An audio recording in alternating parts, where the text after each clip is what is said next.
He came back from Hajj, he was totally changed.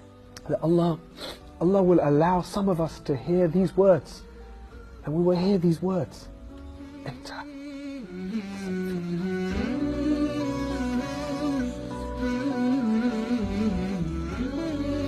So this verse is very dear to my heart, because this is my hope, that we will hear this, and that my children and my parents will hear these verses.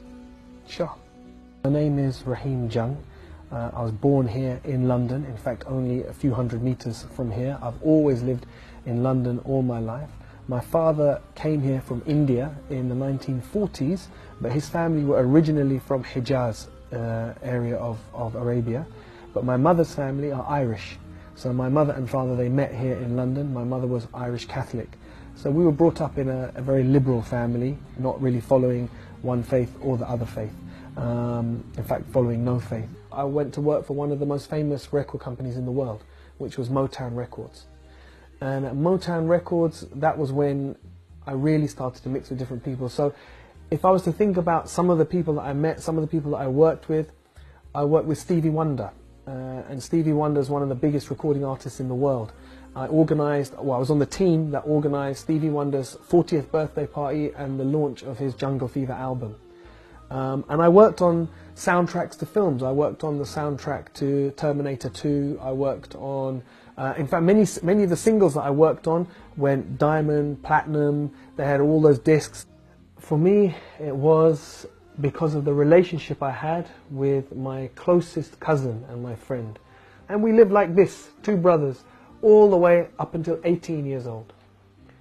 At 18 years old, every summer we used to go for holiday together. And this one summer we made plans for the holiday.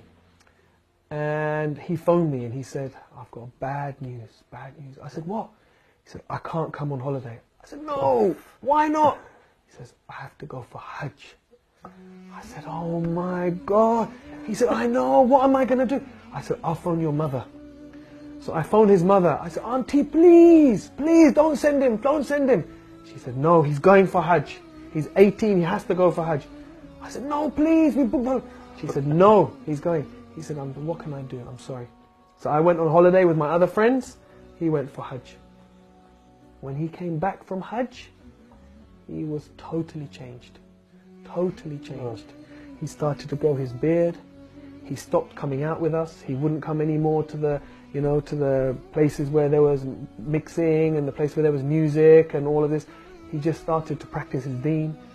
But when I used to meet him, he was content. He was happy. Things started to change. My career started to have some problems. My relationships started to have some problems. But my heart started to feel different. When things started to go wrong in the music business, and they didn't go wrong from a dunya point of view. From a dunya point of view, they were very good. But inside my heart, I was feeling more and more depressed, more and more empty. And it got to the stage one day when I really thought I was going crazy. I was at my house, I thought I was going mad. And I remember thinking about God and making a deal. And there were many, many sins in my life at that time. And I remember saying to God, "If you help me in this situation that I'm in now, I will give up all my sins for 3 weeks." This was the deal I made with God. And on that day is when I said, "And I will open the Quran and I will read it." And when I opened the Quran and I read it on that day, like a miracle, the verse I read in English, "After every difficulty comes ease.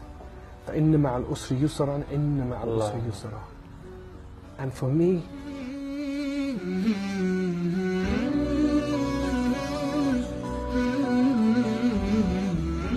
it's like a miracle, you know? Because I was very desperate at that time, and I didn't know where to go. I didn't know where to turn, and I thought I was going crazy. And the last thing I wanted was a deen, was religion. I didn't want to be religious, I wanted the dunya. It was as if this verse was just written for me, no one else. That I didn't even know Allah, God, whatever, but that this book somehow